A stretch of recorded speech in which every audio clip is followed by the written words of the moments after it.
Como é que eu vou atuar ali? Se o comando vermelho esconde arma na casa das pessoas, uma GLO, às vezes, lá não será suficiente para eu pegar um bandido que se esconde na casa de alguém. Você precisa de um instrumento do estado de defesa naquele local. Mas o senhor fala desses sucessivos decretos de estado de defesa... Pontuais em locais diferentes. Eu sei, mas como é que garante, o senhor sabe, suspende direitos? A gente vai atuar... Como é que garante que o morador, que não tem nada a ver com o crime, não vai ter os direitos suspensos? O morador já não tem direito nenhum. Aí é acreditar numa ficção de que aquele morador de uma favela ou de uma cidade tomada pelo crime organizado, ele é um titular de direitos. Ele tem direitos nominais. O direito que está na Constituição é nominal para ele. Aquela pessoa nunca viu um direito. A vida, a liberdade, propriedade, direitos humanos de primeira geração, a gente aprende no primeiro ano de faculdade de direito. A pessoa dispõe disso na favela? Se eu pegar, chama vocês pra gente andar agora num complexo alemão. Estou falando de prisões sem mandado, o senhor sabe disso, o senhor fez... Não prisões... estou falando de sair prendendo moradores aleatórios. Mas se suspender direitos... Porque eu estou perguntando como é que garante que isso não vai acontecer. De acordo com a lógica do próprio direito que a gente está aplicando, aqui não é nem a gente que está querendo, porque já passou essa legislação das facções. Você determinar que a pessoa é membro de uma facção criminosa, é essa pessoa que vai ser alvo de uma operação policial, não o morador. Mas aí a gente está falando de decreto de estado de defesa. O decreto de estado de defesa é para você fazer operações, e nestas operações você ter os instrumentos de estado para buscar os bandidos. Se você é uma dona de casa que teve sua casa, por exemplo, invadida, para dar um caso concreto que acontece aqui no Rio de Janeiro, conversando com membros do BOP, eles explicando as dificuldades, e porque é o próprio BOP que é favorável a isso. Se você é um morador de uma dona de casa, que aí vem o bandido, e ele se esconde na sua casa e coloca armas na sua casa, eu preciso entrar na sua casa para retirar ele. Agora, você não vai ser retirada. A investigação que levou o Estado a saber, este aqui é um membro do Comando Vermelho que está operando nessa favela, não necessariamente vai buscar você simplesmente porque sim. Apenas a polícia tem mais meios de ação para poder buscar ele. E eu queria entender como é que isso vai se dar, porque no seu plano de governo, o senhor vai cuidar da segurança pública por meio desses institutos, o Estado de Defesa e a GLO. Posso, claro, complementar? Esses são os instrumentos excepcionais para eu vencer a guerra contra eles. Eu quero ver um país de normalidade.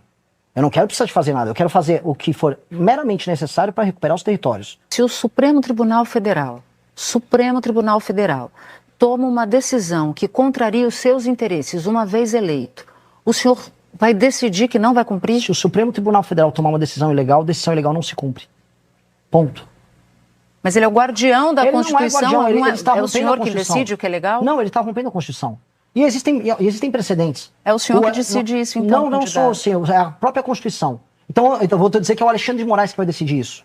Que é o exemplo que eu dei ali.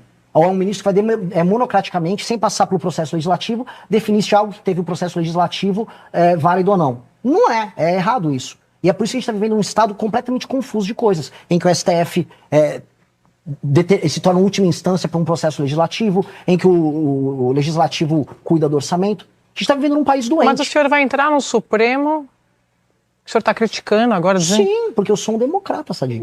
Mas o Supremo é o guardião dessa Constituição. O que garante... Depende. E se ele não cumprir a Constituição?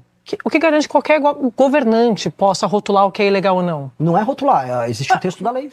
Então, vamos repetir. O senhor está concordando? Eu cumpri, eu citei o exemplo dado ali. Entro, olha, decreto o estado de defesa para resolver aquela situação. Igual o Michel Temer faz, faça a mesma coisa, a GLO do Temer aqui no Rio. Passa pelo processo legislativo completo. Aí vem uma DPE, alguém entra lá no STF, a rede de sustentabilidade entra. Ai, não pode por não sei o quê. Aí vem uma decisão monocrática. Eu não vou cumprir uma decisão monocrática.